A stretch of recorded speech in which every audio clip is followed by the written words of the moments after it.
Hello everyone, welcome back to the अच्छा world. तो भाई 2025 का ऑलमोस्ट यहाँ पे मेड हो चुकी है एंड यहाँ पे 2025 इंडियन बाइकिंग वर्ल्ड के लिए एक फुल ऑन धमाका होने वाला है। और सबसे बड़ी बात ये है कि इस साल आने वाली सारी पावरफुल, स्टाइलिश और टेक लोडेड बाइक जो है वो आपको सिर्फ और सिर्फ मिलेगी अंडर ₹3 लाख में। एंड अगर आप अपनी पहली ड्रीम बाइक लेने की प्लानिंग कर रहे हो या चाहते हो अपने बोरिंग राइड को अपग्रेड करना, तो भाई ये वीडियो आपके लिए एक गोल्ड होने वाला है, क्योंकि हर एक बाइक इस लिस्ट में कुछ ऐसा लेके आई है जो मार्केट में सबको हिला देने वाली है। और इस वीडियो के एंड तक बने रहना, क्योंकि ये काउंटडाउन आपके पूरे माइंडसेट को बदल देने वाला है। तो चलो बिना टाइम वेस्ट किए शुरू करते हैं top 5 upcoming bikes in India 2025। So, सबसे पहले जो बाइक है वो है अपनी हीरो एक्सपल्स 160। अगर आप देखोगे एक्सपल्स 210 अभी यहाँ पे हाल ही में लॉन्च हुई है एंड उसी से मिलता जुलता है, क्योंकि बहुत सारे ऐसे बायर्स हैं, इंडियन बायर्स है जो कि 160 सेगमेंट में ऐसा लाइक एडवेंचर टूर बाइक्स होना चाहिए होती है। And XPulse both of the world के लिए बहुत ही बेस्ट यहाँ पे बाइक माना जाता है, क्योंकि देखो मैंने जब उसे नॉर्मल सिटी कम्यूटर के लिए मैंने यूज़ किया था या फिर मैंने जब ऑफ रोडिंग या एडवेंचर के लिए मैंने यूज़ किया, वो गाड़ी बहुत ही अच्छे तरीके से अपने आपको वहाँ पे प्रूव कर रही है, जो कि मुझे लगता है कि one of the best thing है। तो यहाँ पे आपको जो एक्सपल्स 160 वो भी यहाँ पे लॉन्च होने वाली है,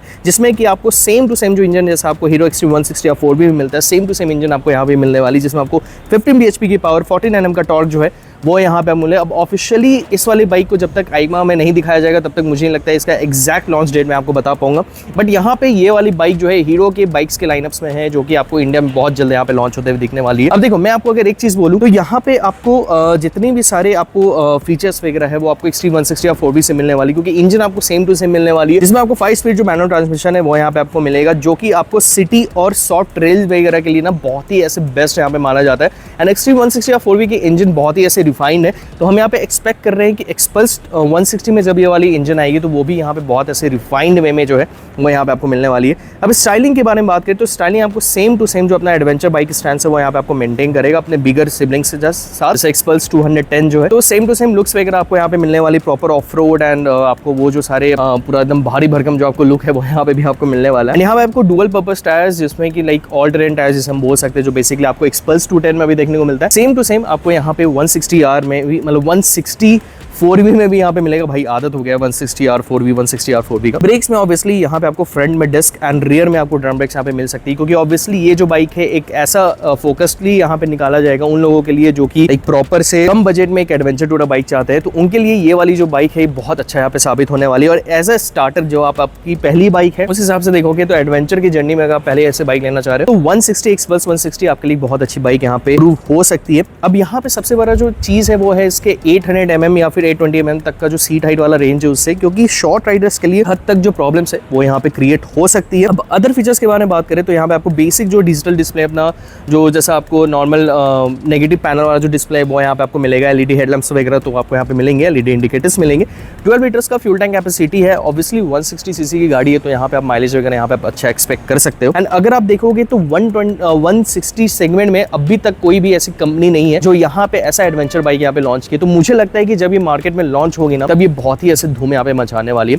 हालांकि अगर इसके मैं लॉन्चिंग के बारे में यहाँ पे मैं आपको बताऊं तो आराम से आप एक्सपेक्ट कर सकते हो कि फरवरी 2026 या फिर इस मंथ, मतलब इस ईयर के एंड तक ये गाड़ी आपको इंडियन रोड्स पे आते हुए दिख जाए। तो बढ़ते अपनी लिस्ट की दूसरे बाइक की तरफ, जो कि है अपनी यामाहा की R15 V5 2025 एडिशन। अब यहाँ पे देखो सारी चीजें आपको यहाँ पे अपग्रेड नहीं मिलने वाली है, मतलब जो बहुत सारी चीजें ऐसी है जो आपको सिमिलर V4 की तरह ही आपको यहाँ पे मिलेगी। जैसे अपना जो लुक्स है वो आपको बहुत ही ज्यादा यहाँ पे एग्रेसिव मिलेगा, जो अभी के टाइम पे भी आपको एग्रेसिव मिलता है। एंड R15 एक ऐसी गाड़ी है ना भाई, आप अगर इसका सबसे पहला वाला वर्जन भी अगर आज के डेट में आपको अगर मिले ना तो वो भी एक अलग ही आपको यहाँ पे जो चेहरे पे जो स्माइल है वो यहाँ पे आपको दे देती है अपने लुक्स के हिसाब से। ओवरऑल यहाँ पे लुक्स में आपको जाए कुछ चेंजेस नहीं, थोड़ा बहुत यहाँ पे आपको नए ग्राफिक्स हो सकते हैं, यहाँ पे नए जो पैनल्स में हल्का फुल्का यहाँ पे आपको कॉस्मेटिक जो अपडेट्स है वो यहाँ पे आपको मिल सकते हैं, जिसमें आपको DRL वगैरह थोड़ा अलग शेप का यहाँ पे आपको मिल सकता है। सबसे बड़ी बात क्या है कि आज के डेट में भी इंडियन रोड्स में इस सेगमेंट को ये गाड़ी यहाँ पे रूल करती है, आगे भी ये चीज होते रहे, इसलिए यामाहा ने ऑलमोस्ट यहाँ पे जो सारे प्लानिंग्स है वो यहाँ पे आप अपने कर रखे हैं। तो यहाँ पे आपको सेम टू सेम इंजन मिलने वाला है, 155 सीसी का लिक्विड कूल्ड इंजन, जिसमें आपको 19.3 bhp की पावर एंड 17.8 Nm का जो टॉर्क है वो यहाँ पे आपको मिलने वाली 6 स्पीड ट्रांसमिशन के साथ, जिसमें आपको असिस्टेंट स्लीपर कच वगैरह सारी चीजें यहाँ पे आपको मिलने वाली है। सेकंड थिंग, यहाँ पे आपको 337 mm का जो यूएसडी फोक्स है जो अभी के टाइम पे भी आपको मिलता है, सेम टू सेम आपको यहाँ पे भी कैरी फॉरवर्ड करा जाएगा। मोनोशॉक सस्पेंशन है आपको रियर में। ब्रेक्स के बारे में बात करें तो 282 mm का फ्रंट में डिस्क एंड रियर में आपको 220 mm की जो डिस्क है वो यहाँ पे आपको मिलेगा। वेट वगैरह के बारे में यहाँ पे बात करें तो 142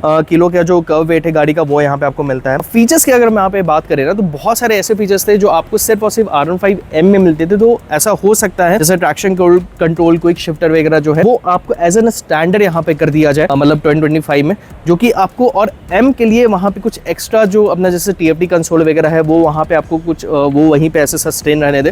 तो ऐसा कुछ मतलब मिलता जुलता मुझे जो लगता है उस हिसाब से फीचर्स वगैरह लिस्ट जो है वो यहाँ पे कंपनी यहाँ पे लॉन्च कर सकती है। बस सेगमेंट को लीड करने का मतलब ये नहीं है कि बस डिजाइन वाइज, परफॉर्मेंस वाइज भी ये गाड़ी आपको अभी भी सेगमेंट लीड करती है। सेकंड जो सबसे ज्यादा इंपॉर्टेंट थिंग है जो इंडियन माइंडसेट है कि भाई माइलेज कितना दे। तो 155 सीसी होने के बावजूद, एक प्रॉपर स्पोर्ट्स बाइक होने के बावजूद यहाँ पे इस गाड़ी का जो माइलेज है 50 के आसपास का जो माइलेज है वो यहाँ पे आपको निकाल के देती है। एंड बिलीव मी, इतनी एग्रेसिव राइडिंग के बाद भी इस गाड़ी की जो माइलेज है वो कभी भी 40 से नीचे नहीं गई है। तो ये चीज मुझे R15 की बहुत ही अच्छी लगती है। एंड आई होप कि जिन लोग जो भी R15 ओन कर रहे हैं अभी, मेरे व्यूअर्स जो है वो इस बात से कनेक्ट कर पा रहे होंगे।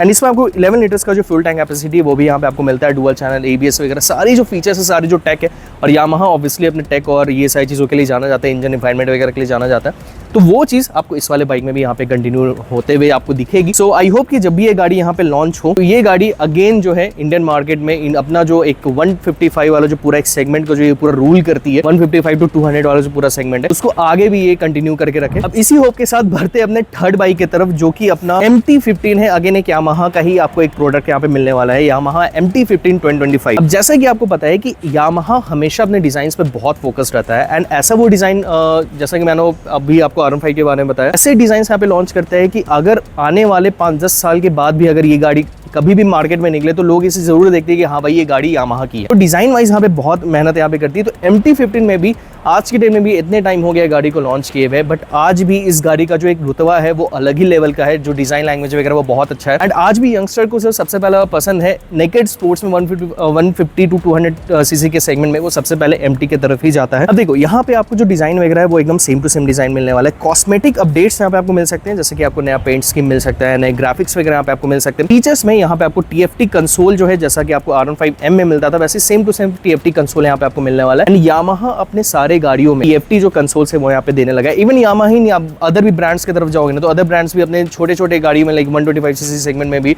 आपका जो TFT कंसोल है वो यहाँ पे दे रहे हैं। तो जो कि आज की डेट में एक नीडेड चीज है, हर एक लोगों को चाहिए कि भाई मुझे फीचर्स से लोडेड सारी चीज चाहिए कम पैसों में। तो ये चीजें हर एक कंपनी समझ चुकी है, इंडियन माइंडसेट को समझ चुका है, इसी हिसाब से गाड़ी यहाँ पे लॉन्च हो रही है। सेकंड थिंग, जो आपका ट्रैक्शन कंट्रोल वगैरह है वो भी आपको जो फीचर्स है, सेफ्टी फीचर्स, वो यहाँ पे आपको मिलेंगे। And it's a life saving जो ABS और ट्रैक्शन कंट्रोल वाली चीज मैं आपको बता रहा हूँ।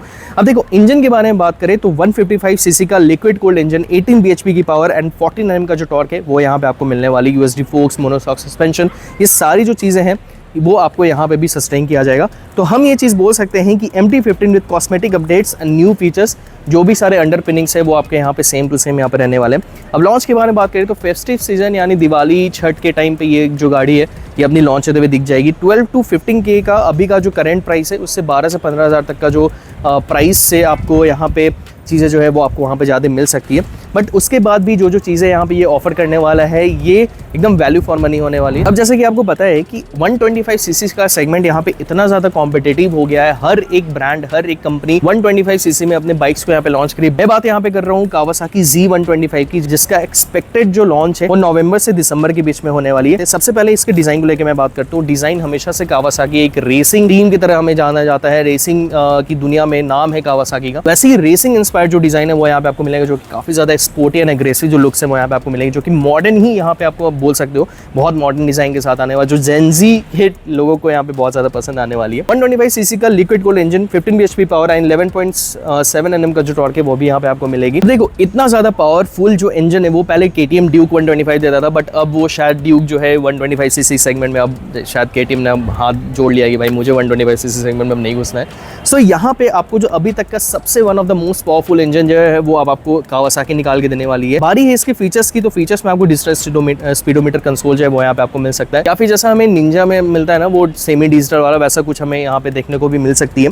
अब गॉड नोज, क्योंकि एग्जैक्ट जो फोटोज है और जो वीडियोज जो हमें सामने से देखने को मिली है उसमें दोनों ही चीज देखा गया है, तो अभी एग्जैक्टली ये चीज बता पाना थोड़ा सा यहाँ पे मुश्किल है। बाकी यहाँ पे आपको सिंगल चैनल ABS है, जब ये इंडिया में लॉन्च होगा, क्योंकि ऑब्वियसली वेस्टर्न कंट्रीज में नहीं, यहाँ पे आपको डुअल चैनल ABS के साथ आता है, बट जब ये इंडिया में लॉन्च होगा प्राइस सेगमेंट को और प्राइस कॉस्ट कटिंग वगैरह के लिए सिंगल चैनल जो ABS है वो यहाँ पे आपको मिलेगी। एंड माइलेज के बारे में बात करें तो 45 to 48 kmph तक का जो माइलेज है वो ये गाड़ी आपको निकाल के देगी। सेकंड थिंग यहाँ पे अगर मैं इसके वेट वगैरह की बात करूँ तो 147 किलो का गाड़ी का कर्व वेट है। आगे में 290 mm के डिस्क एंड रियर में आपको 220 mm के जो डिस्क है या फिर ड्रम, ये आपको यहाँ पे मिल सकते हैं। यहाँ पे आपको दो ऑप्शन मिल सकते हैं, या तो ड्रम ब्रेक के साथ आप जाओ या फिर आपको जो डिस्क है रियर डिस्क के साथ वो आप जाओ। तो ये चीज़ अब बाइक लॉन्च होने के बाद पता चलेगा, बट मुझे जहाँ तक लगता है कि यहाँ पे आपको दोनों ऑप्शन दिए जाएंगे। सेकंड थिंग, सस्पेंशन में आपको 37 mm का टेलेस्कोपिक सस्पेंशन है, रियर में आपको मोनोशॉक सस्पेंशन है वो यहाँ पे आपको दिया जाने वाला है। सेकंड थिंग यहाँ पे अगर हम बात करें इसके सीट हाइट के बारे में तो 810 mm का जो सीट हाइट है वो यहाँ पे आपको मिलेगा। एंड मुझे लगता है कि ये गाड़ी जब लॉन्च होगी ना, ये डायरेक्ट अपना जो राइवल है अच्छा खासा यहाँ पे अपने कॉम्पिटिशन को यहाँ पे मात देने वाली, जैसे हमने रेडर 125 आता है, एक्सट्रीम 125 आती है, तो ये दोनों गाड़ियों को नहीं बहुत ऐसे जो कि इस सेगमेंट में यहाँ पे लाइक लीड कर रहा है ये पूरे सेगमेंट को। मुझे लगता है कि जब ये गाड़ी लॉन्च होगी तो अच्छा खासा मार्केट को जो हिला देने वाली चीज़ें वो यहाँ पे आपको देखने को मिल सकती है। तो इस लिस्ट की सबसे आखिरी बाइक के बारे में हम यहाँ पे बात करते हैं, जो कि है अपना होंडा की तरफ से Honda CB 125 hornet. 125 CC segment के जैसे मैंने आपको बोला कि बहुत ही कॉम्पिटेटिव है, आए दिन नए नए कंपनी जो है वो यहाँ पे 125 सीसी सेगमेंट की बाइक जो है वो यहाँ पे लॉन्च कर रही है। सो यहाँ पे आपको जो ये वाली गाड़ी है इसमें आपको 125 सीसी का जो सिंगल सिलेंडर इंजन है वो आपको मिलेगा। इसमें आपको 11.4 bhp की पावर एंड 11.2 Nm का जो टॉर्क है वो यहाँ पे आपको दिया जाएगा 5 स्पीड ट्रांसमिशन के साथ, जिसमें कि अगर मैं डिज़ाइन वगैरह के बारे में बात करूँ तो बहुत ही ऐसे स्पोर्टी डिज़ाइन के तौर पे आप इसे देख सकते हो। एंड इसके फोटोज से मुझे थोड़ा बहुत इसका जो एक्सट्रीम 125 आती है ना उससे ये बहुत ज़्यादा ऐसे रिजेंबल खाता है। एंड सेकंड थिंग, यहाँ पे आपको जो कर्वेट है 124 kg का आपको यहाँ पे गाड़ी की ओवरऑल वेट मिलने वाली है। 12 लीटर का फ्यूल टैंक कैपेसिटी है, 60 से 65 kmpl तक का जो माइलेज है वो यहाँ पे आपको ये वाली इंजन निकाल के दे सकती है। फीचर्स के बारे में बात करें तो TFT कंसोल, लाइक SP 125 में जैसा हमें TFT कंसोल मिलता है वैसे same to same TFT console आपको यहाँ पे मिलेगी। ऑल LED हेडलाइट्स वगैरह सारी चीज़ें यहाँ पे आपको मिल सकती है, क्योंकि आज की डेट में इंडियन कंज्यूमर्स के हिसाब से हम देखें तो कम चीज़ों में ज़्यादा चीज़ यहाँ पे लोग मानते हैं, तो वो भी चीज़ आपको यहाँ पे मिल सकती है। 240 mm का जो डिस्क है फ्रंट में, रियर में 130 mm का जो डिस्क है वो यहाँ पे ड्रम बेसिकली वो यहाँ आपको मिलने वाली है। 166 mm का ग्राउंड क्लियरेंस है। अगर देखा जाए यहाँ पे पूरी बातों को अगर मैं एक बार कंक्लूड करके बात करूँ आपको, तो आई थिंक कि होंडा अभी तक 125 सीसी में ऐसी कोई बाइक्स को यहाँ पे लॉन्च नहीं किया जो कि स्पोर्ट्स कैटेगरी में हो, जैसे हमें रेडर 125 थोड़ा स्पोर्ट्स कैटेगरी में आ जाती है। एंड क्या ही इसमें स्पोर्ट्स है, या फिर N125 जो होगी अपने बजाज की, या फिर एक्सट्रीम 125 है, इनको लोग ज़्यादा प्रेफर करते हैं। So this was all the bikes जो कि आने वाले टाइम में यहाँ पे लॉन्च होने वाली है। एंड होप आपको इस वाले वीडियो से एक अंदाजा लगे हो कि क्या क्या बाइक जो है वो यहाँ पे लॉन्च होने वाली है अभी इंडियन मार्केट्स में। सो आई होप आपको ये वाली वीडियो बहुत ज़्यादा हेल्प की होगी। अगर हेल्प की है तो भाई लाइक कर देना, चैनल को नए हो तो चैनल को सब्सक्राइब करना, बेल आइकन को इंस्टाग्राम में जरूर फॉलो करना for the daily updates and daily reels. तब तक के लिए keep loving, keep supporting, stay tuned, stay safe. This is अचम मोटोल साइनिंग ऑफ।